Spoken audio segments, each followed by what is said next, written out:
itu kita semua ngelihat kalau kuyang itu melewat di atas kita. Desa minta palak aja sambil ngacungin parang. Subscribe, like, dan nyalakan loncengnya. Sudah hari berapa hari dah, Aceh? Masuk hari Kamis. Kamis. Jumat baru sampai sini lagi. Oke. Rekan Sago, Bang Mahdi ini saya tadi siang ditelepon sama Pak KBA. Iya. Jadi ada hubungannya dengan rider pasti kan? Betul. Touring. Jadi di telepon Bapak ini ada kawan yang dari Kalimantan Tengah, kemudian melakukan solo Touring. Solo touring, solo rider. Jadi kan menarik untuk kita berbagi ya. Iya, betul. Berbagi. Sebenarnya Bang Mahdi ini lulusan di mana? Saya lulusan Kuliahnya? di Ilmu Filsafat Universitas Indonesia. Jauh kali ya. Iya. Di Depok dulu Depok kuliahnya. ya. Maksudnya jurusan filsafat ya. Filsafat. Tapi kemudian asli Jakarta atau asli Kalimantan Tengah? Asli kelahiran di Jakarta. Kalimantan. Sampai besar tahun 2020 di Jakarta. Mm-mm. 2020 Januari, pas sudah akhir bulan Januari pokoknya baru saya ke Kalimantan. Pindah ke Kalimantan. Iya. Nah, ini berarti programnya adalah program solo rider sendiri Solo ya. Riders, betul. Bisa diceritakan mulai kapan startnya, titiknya di mana, dan terus sampai hari ini di Aceh. Oh, Silakan. baik. Pertama-tama saya memulai awal touring itu di tahun 2017. 2017. Ya, tepat di usia 17 tahun pertama kali saya mendapatkan SIM. Oh SIM C. itu. Dan itu Kemana saja? Nah, baru mendapat SIM saya langsung touring ke Bali, Pantai Pandawa. Pernah ya. Itu saya melewati jalur utara, jalur selatan, jalur tengah, pokoknya keliling Pulau Jawa sampai ke Bali. Ujungnya di Pulau Pandawa. Motornya motor apa waktu itu? Waktu itu motornya udah CB150R. Terus setelah dari keliling Jawa dan Bali, saya akhirnya mencoba rute terjauh dulu di ujung timur, yaitu touring dari Jakarta ke Papua. Oh, Ya. berapa hari itu? Jakarta Papua itu memakan waktu sekitar 2 minggu perjalanan di atas kapal. Kalau di jalan daratnya sekitar 1 hari aja, karena saya langsung ke kota Timika waktu itu. Nah, dari Timika saya tuh jalan ke arah atas daerah Kuala Kencana, daerahnya PT Freeport Indonesia. Terus belum puas melihat keindahan Papua di Kuala Kencana, saya lanjut ke Nabire Sudah kali. Dia motor semua ya. dengan motor. Iya. Nah, tapi saya nggak bisa lanjut lagi. Udah mentok sampai Trans Nabire, jalan masih terputus tahun itu. Trans Papua juga masih belum sebagus sekarang. Akhirnya saya terbang ke Jayapura, melihat keindahan kota Jayapura. Intan, Jayapura. Nah, setelah dari touring Papua itu kan di masa libur semester kuliah. Kuliah ya. Sekitar- Semester berapa waktu itu? Waktu itu masih semester 2. Semester 2. Ya. Terus saya balik lagi untuk melanjutkan kuliah. Nah, mulai touring lagi di semester 4 ke arah Kalimantan naik. Nah, itu udah masuk ke 2019 tahun itu.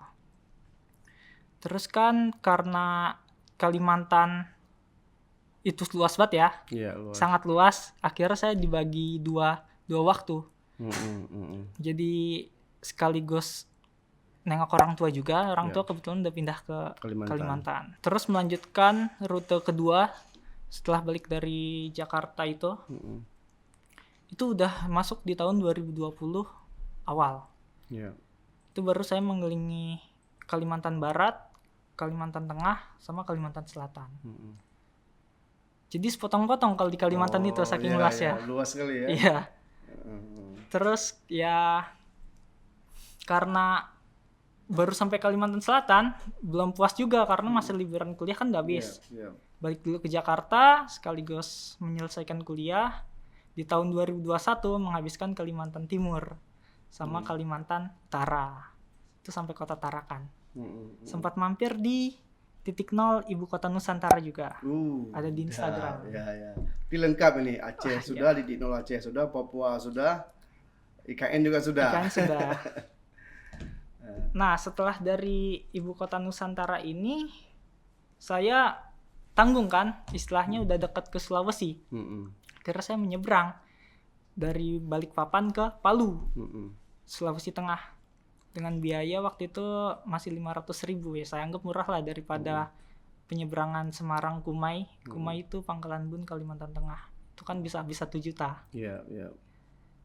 Ya udah saya keliling mulai dari Palu ke arah atas Gorontalo, balik ke bawah ke arah Toraja, Tanah Toraja, Palopo, Kendari ke Makassar baru Kota Baru. Terus balik lagi masuk Kalimantan. Itu Kalimantan. Ke Sumatera kapan mulai?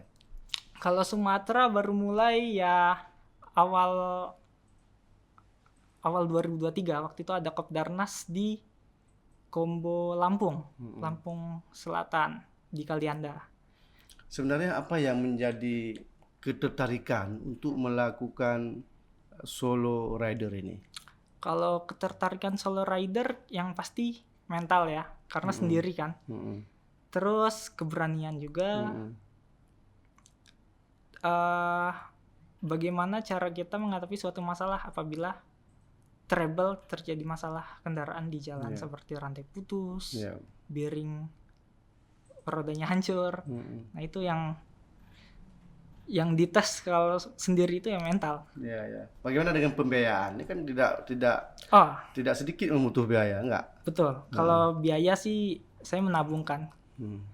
Kebetulan juga penghasilan saya rata-rata dari usaha keluarga. Keluarga buka kafe, sama ada usaha hotel. Terus saya juga jadi pengawas di perkebunan sawit. Oke. Jadi di sela-sela itu waktu libur langsung berangkat. Iya, betul. Terus ini kan tingkat solidaritas antar rider tinggi sekali ya. Betul. Misalnya Bang Mahdi ke Aceh, kan ketemu Pak Prof KBA kan. Iya. Beliau kan rider juga sebelumnya Aceh, Iya. Papua kan. Berjumpa di mana dengan beliau? Kalau dengan beliau saya jumpa di Kalimantan dulu, di Sebabi. Dulu beliau menginap di tempat saya. Oh gitu. Iya, di Hotel Hanlis itu. Jadi sekarang Pak Mahdi nginapnya di Pak beliau. Ya, iya. Ini jadi apa maksudnya, bisa nggak dibagi kenapa solidaritas itu antar rider tuh tinggi saya lihat? Nah, itulah uniknya jadi bikers. Ramah tamahnya, siap mengondisikan kapanpun itu. Walaupun sesibuk apapun, tapi diusahakan selalu bisa bertemu. Iya. Diusahakan. Walaupun sebentar. Apalagi bisa menginap, itu udah lama pasti. Pasti. Iya. Tapi emang unik. Kalau jadi bikers itu kita punya ya rasanya kayak punya saudara aja di mana-mana. Tadi juga di awal kita kan diskusi soal Bang Mahdi aktif di komunitas motorbike di Kalimantan. Betul. Maksudnya berarti sekarang anak-anak di Kalimantan itu udah banyak juga memang yang menggeluti hobi touring ini. Betul. Awalnya di daerah Telawang belum ada wadah. Telawang itu daerah Simpang Sebabi tempat saya. Itu belum ada wadah perkumpulan anak-anak touring. Jadi dengan inisiatif saya waktu itu berdua dengan Bang Irfan namanya, rider dari Lumajang, Jawa Timur. Akhirnya kita inisiatif, gimana nih biar anak-anak touring ini nggak sendiri-sendiri lagi, tapi udah mempunyai wadah untuk bisa touring bersama. Terus juga jelas nanti arah ke depannya organisasi ini mau kemana. Ya kita kira mendirikan Kombo di tahun 2021. Kombo namanya ya, komunitas motorbike. Betul. Sudah. Jadi itu memang inisiasinya Bang Mahdi atau memang sebelumnya sudah ada Kombo? Sebelumnya udah ada Kombo. Cuma karena kita istilahnya baru juga terjun di komunitas motorbox dengan izin Kombo terdahulu seperti Kombo Pangkalan Bun, Kombo Surabaya, Kombo Pontianak yang udah lebih dulu berdiri lah. Berjejaring supaya. Ya. Terus kita istilahnya izin lah mendirikan Kombo juga, Kombo Telawang di Kalimantan Tengah. Biar anak-anak touring ini punya wadah bersosialisasi, menceritakan pengalamannya tentang touring ke Indonesia. Pengalaman Bang Mahdi, apa yang apa misalnya punya kejadian apa dan di mana mungkin yang Oh. unik mungkin barangkali atau yang paling diingat oleh Bang Mahdi, bisa dibagi ke kami. Kalau kejadian unik waktu itu di Tanah Toraja. Mm-mm. Tanah Toraja itu terkenal dengan hal mistis ya kan. Karena saya heran aja. Waktu itu ada tradisi mak nenek waktu saya lewat. Ternyata itu mayat itu entah kenapa bisa bergerak. Oh, gitu, digerakkan Iya berarti. digerakkan. Saya kan orang filsafat selalu berpikir logis kan. Iya. Wah ini nggak logis. Gimana caranya mayat itu bergerak? Dan anehnya lagi dihias lagi mayatnya itu. Di kosmetik kan. Betul. Dibikin kayak orang hidup aja. Mm-mm. Situ pengalaman saya paling merinding di situ aja. Langsung dekat sekali berarti itu lihatnya. Iya, langsung dekat di pinggir jalan Oh, waktu gitu. saya lewat. Mak nenek Toraja. Hmm. Kalau untuk di Kalimantan Tengah, kebanyakan hal mistis aja sih yang bikin saya nggak bisa lupa sama hal-hal mistis. Mm-mm. Apa contoh misalnya? Kalau Kalimantan Tengah, di Kalimantan Barat, waktu saya touring ke Entikong, perbatasan Indonesia-Malaysia, Siap. itu ada yang namanya kuyang. Kuyang, ya. Ya, kuyang. Di tengah malam waktu itu saya bertiga sama anak-anak Kumbut Lawang. Ada yang namanya Suhai, sama namanya Dani Kentung. Itu kita semua ngelihat kalau kuyang itu Ada. melewat di atas kita. Mm-mm. Nah kita kan kalau di Telawang Kalimantan Tengah ini nggak begitu ada lah kayak hal-hal mistis itu jarang. Tapi masuk wilayah Kalimantan Barat ini dipertemukan dengan itu. Ya. Kalau kejadian misalnya berurusan dengan sesuatu, misalnya, Oh, mm-mm. kayak ketemu orang jahat. Ya. Kalau itu di Papua pun saya ketemu. Oh gitu. Waktu touring ke Papua di jalur antara Timika sampai Nabire, sebutannya Trans Nabire, itu ada pemblokiran jalan dari suku-suku setempat. Mm-mm. Dan itu kita dipalak, setiap orang yang lewat situ dikenakan tarif 100.000. Sudah kali. Ya. Dan itu nggak hanya satu pemblokiran jalan, Mm-mm. ada banyak. Nanti 1 kilo ke depan ada lagi, Mm-mm. ditutup jalannya sengaja dengan rotan atau dengan orang langsung. Ya. Kalau orang Papua kan seremnya suku-suku itu masih primitif. Mm-mm. Karena minta palak aja sambil ngacungin parang. Uh. Bayangin aja. Iya. Kita di situ udah deg-degan kan. Iya. Daripada nyawa kita istilahnya melayang, lebih baik kita kasihlah 100.000. Iya. Dan lucunya dia paham aja kalau uang merah itu yang dia ingin. Sedap kali. Warnanya itu Warnanya warna merah itu. ya. Tapi dia nggak nyebutin nominal, Iya, nyebutnya warna merah uang itu. Mm-mm. Kalau pemalakan satu lagi yang serem di daerah Langkat, Sumatera Utara, Mm-mm. setelah Medan. Itu saya juga dipalak di situ. Oh gitu. Itu malam hari atau siang hari?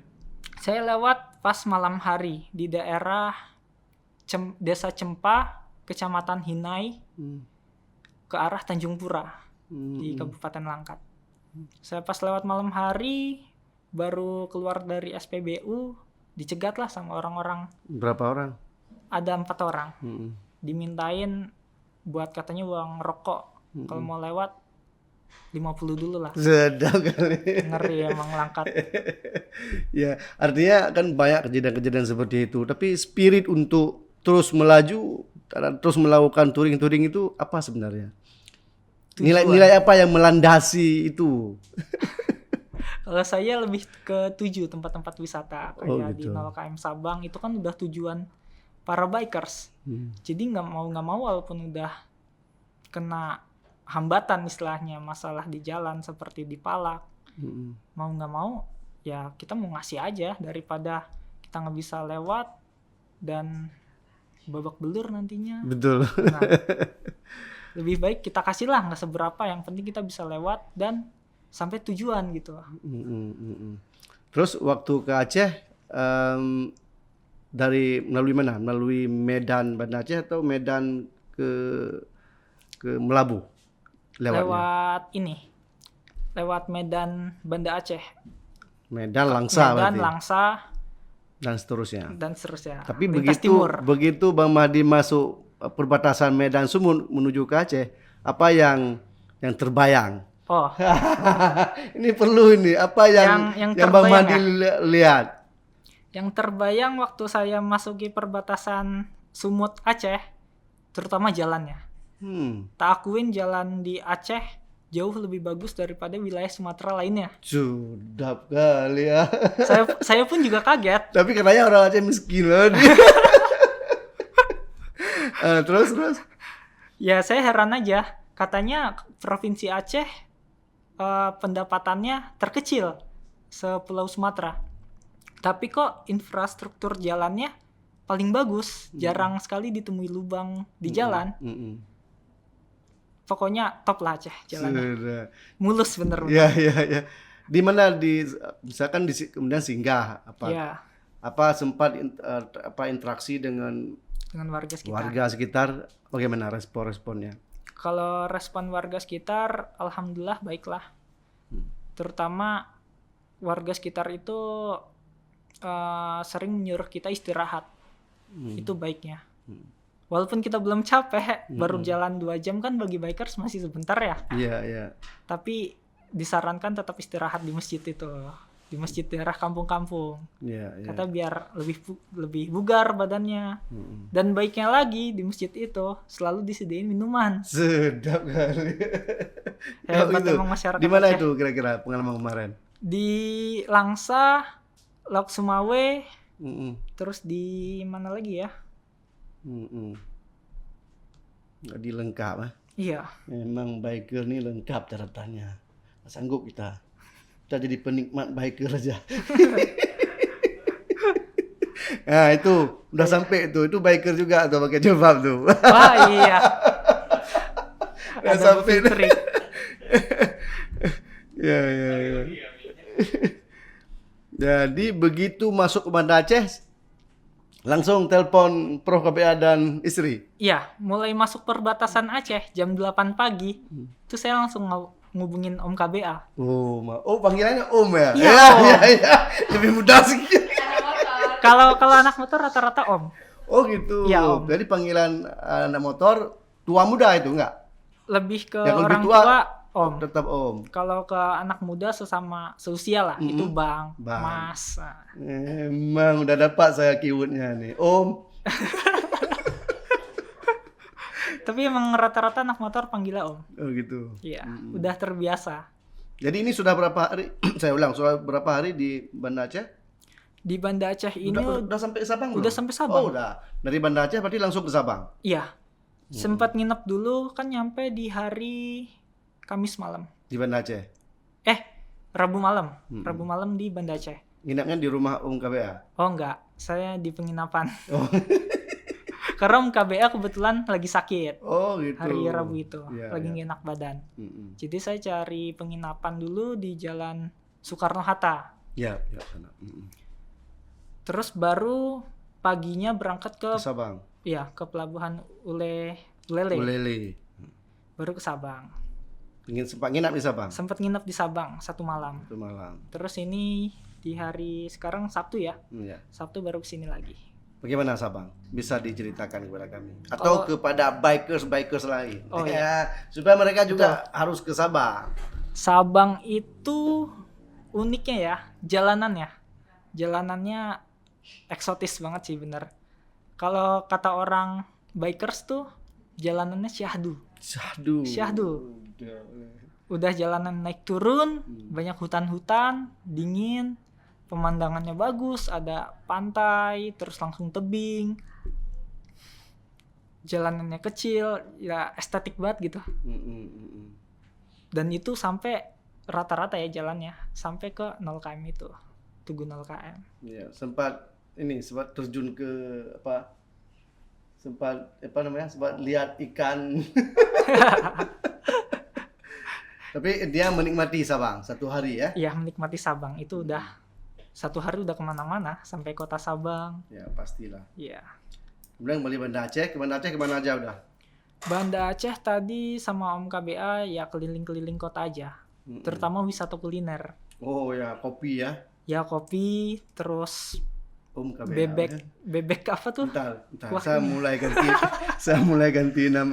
Biasa saya panggil Pak KBA tuh Bang, Prof. Oh iya. Ini saya ganti hari ini, Om. Oh, Jangan edit ya, jangan edit. Ya.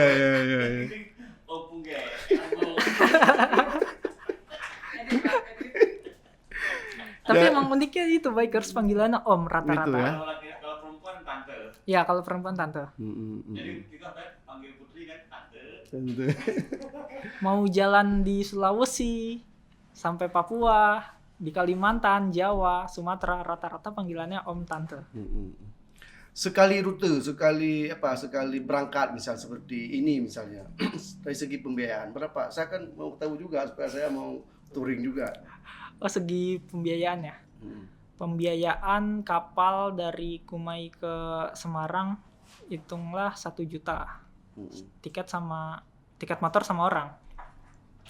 Terus dari Semarang sampai Aceh ini pokoknya total pengeluaran udah sekitar 5 juta. Udah 6. Apa ya? Lumayan. Saya mau juga itu. Mahal di penginapan soalnya. Penginapan aja. Betul. Ya? Karena kan kita sebagai bikers jalan lintas Sumatera ini masih agak rawan kalau jalan malam. Iya. Tapi ini malam sempat jalan atau Sempat siang jalan. aja? Tapi nggak maksimal sampai jam berapa? Ya maksimal sampai jam 9 malam. 9 malam. Berarti di atas itu kita istirahat. Istirahat Enggak. full. Baru Walaupun mulai kita masih fit ini ya stamina ya. Iya, betul. Tetap istirahat ya. tetap istirahat. Ngindarin pembegalan atau hal-hal yang tidak diinginkan sih.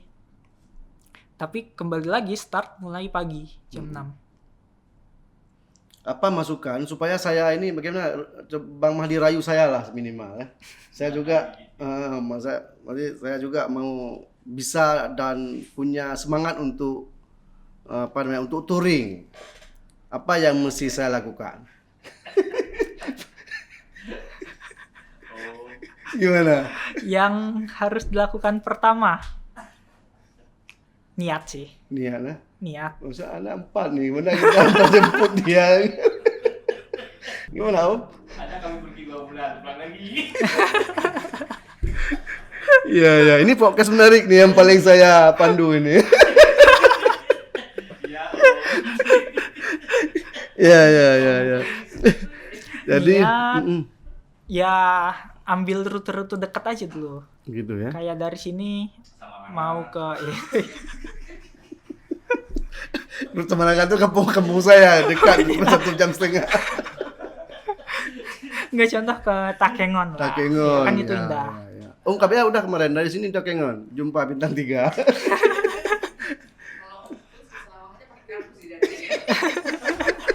Manajer Dayan, susah dalun.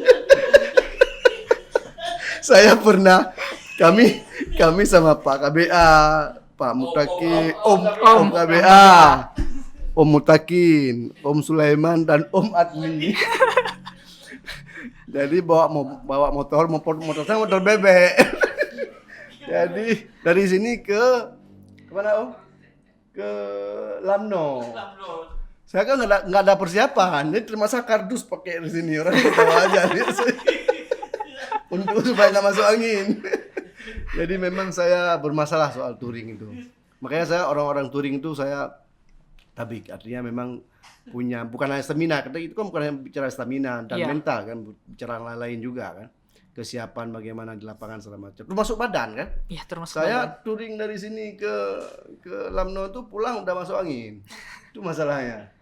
Ini gimana kiatnya supaya kita betul-betul prima waktu kita touring? Faktor terbiasa, mulai dari jarak-jarak dekat. Awal saya touring tuh waktu mulai masa SMA. Itu ngambil jarak Jakarta Bogor, terus Jakarta Puncak, Jakarta Bandung. Tapi pulang pergi. Oh. Makin lama makin terbiasa, nyoba jarak-jarak jauh, akhirnya nyoba mudik pakai motor ke kampung orang tua di Purbalingga. Lama-lama makin jauh. Iya. Sekarang motornya sudah berapa kali ganti? Motor awal saya touring itu Motor apa? motor Revo. Oh, Revo. Revo, motor bebek. Saingan bebek saya tuh. Ya, habis setelah itu? Habis itu ganti Vario 125. Ya. Terus sekarang pakai CB 150R. Sama dengan motornya Om KBA. Kalau bukan, Om KBA kan Versys 250. Oh, ya. Masih kelas 150. Tapi sekarang kayak saya dengar mau pensiun juga Om KBA. Mau pensiun dari touring. Betul, Om? Oh, enggak dong. Udah sibuk kali, Om. Saya aja jarang jumpa sekarang. Enggak, tapi saya percaya kalau Om KBA ini nantinya semasa setelah pensiun pasti kangen jalan pasti. Oh, gitu ya. Pasti bakal jalan jauh lagi. Kenapa? Apa ininya? Apa yang dilihat selama di? Yang saya lihat sih rata-rata bikers begitu. Masa apalagi pegawai negeri terutama kan izinnya sulit. Nanti kan nekatnya kan kereta itu. Iya. Iya. Ya rata-rata temen sih yang tadinya pekerja di masa tuanya seperti Kang Yets di Kombut Lawang, dia udah 58 tahun. Tapi tetap ini. Tapi tetap touring, tetap jalan. Dia touring kemarin baru aja dari Kalimantan Tengah, Telawang ke Majalengka, Jawa Barat. Itu lumayan jauh. Padahal usia udah 58. Baik, Bang Hadi terakhir. Oh iya, yang saya juga ketemu bikers nenek-nenek. Namanya Berapa usianya? 70 tahun. Coba. Tapi- Ibu, nenek. Nenek. Pakai Oh, apa? Pakai Dia motor. pakai motor ADV 150. Dan di usia 70 tahun dia mulai dari Bandung, orang Bandung. Bandung. Keliling 3 negara di Kalimantan. Dia masuk ke Malaysia, masuk ke Brunei sama Indonesia. Sedap. Padahal usianya udah 70 tahun. Saya juga temenan sama dia, sama beliau di Instagramnya. Jadi solidaritas itu tinggi sekali ya Iya. para biker. Nggak mandang usia. Nggak pandang usia ya. Oke, yang terakhir Bang Mahdi, nilai apa yang kira-kira bisa dibagi ke masyarakat supaya begitu misalnya masyarakat melihat para bikers, kemudian motivasi juga ke yang lain, apa yang bisa dibagi supaya masyarakat Indonesia ini betul-betul juga menikmati, misalnya warga Aceh, Iya. ada yang naik motor ke mana misalnya. Faktor pertama nilai kekeluargaan dari bikers. Karena setiap kita melewati kota itu kita udah dipantau, udah diawasi. Contoh waktu itu Om KBA mau ke Kalimantan. Ketemu sama Padahal bikers. belum kenal tuh. Padahal belum kenal. Tapi ketemu sama bikers dari Kombo Pangkalan Bun. Ketemunya di Alfamart. Dan bikers Pangkalan Bun itu ngabarin saya, ini ada bikers dari Aceh, suami istri, mau keliling Indonesia. Kebetulan kan ke jalur Kalimantan itu satu jalur, pasti ngelewatin tempat saya itu. Iya. Dilalah kebetulan Om KBA ini nginap di hotel saya itu. Dari situ kebetulan posisi juga saya lagi di Sampit. Untungnya malamnya saya udah balik lagi ke Simpang Sebabi. Paginya saya temuin Om KBA. Saya chat lah melalui WhatsApp yang udah dikasih tahu sama anak Kombo Pangkalan Bun. Dari situ ya udah kita sebar ke anak-anak bikers lain, kalau Om KBA ini mau lewat daerah yang dilewati, tolonglah diawasin, dipantau. Kalau ada trouble ditolongin. Jadi kekeluarganya kuat. Akhirnya jadi keluarga. Betul. Walaupun kita nggak kenal, tapi yang nama di jalan sama aja, kita kayak saudara. Salam satu aspal. Oh, jadi kodenya itu salam satu aspal. Iya. Ini calon bikers junior. Wih, mantap. Oke, makasih Bang Mahdi. Iya. Ini betul-betul share pengalaman dan pengetahuan juga ya, di samping hal-hal lain yang barangkali bisa juga kami dapatkan, dan terima kasih telah berbagi di Sego TV. Dan Sama-sama. kalau nanti lewat lagi ke Aceh berarti saudaranya bertambah. Iya, pasti. Bukan hanya Om KBA, tapi ada saya, ada yang lain, ada Pak Mus Om juga. Muklis. Makasih Bang Mahdi. Assalamualaikum Sama-sama. warahmatullahi wabarakatuh. Waalaikumsalam warahmatullahi wabarakatuh. Luar biasa, mantap. Jika video ini bermanfaat untuk Anda, silakan subscribe, like, dan nyalakan loncengnya.